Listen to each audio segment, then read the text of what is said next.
আসসালামু আলাইকুম। Hello everyone, কেমন আছেন সবাই? খুবই সুন্দর একটি রেসিপি। আজকে রান্না করব পুঁটি মাছ, আলু দিয়ে পুঁটি মাছ ভাজা।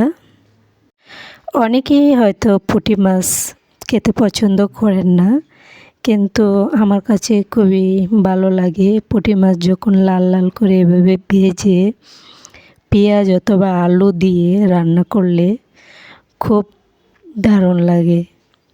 আমি এই মাছগুলো দেশ থেকে নিয়ে আসছিলাম, তাই ভাবলাম যে পুঁটি মাছগুলো একটু ভেজে আলুর সাথে ভেজে রান্না করি, ভালো লাগবে। বিশেষ করে খেতে কিন্তু দারুণ লেগেছে।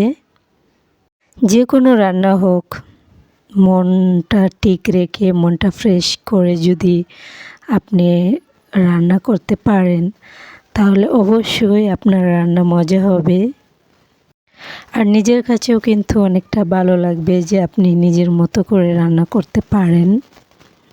এভাবে নিজের হাতে রান্না করে খাওয়ার মজাই আলাদা। এখানে আমি আলুগুলো আলাদাভাবে ভেজে নিয়েছি। আলুগুলো যখন একটু লাল লাল হয়ে আসবে, তখন আমি এখানে পুঁটি মাছগুলো দিয়ে ভালো করে নেড়ে চেড়ে নামিয়ে নিব। ভিডিওটি যদি আপনাদের কাছে ভালো লেগে থাকে, কমেন্টে জানাতে ভুলবেন না কিন্তু।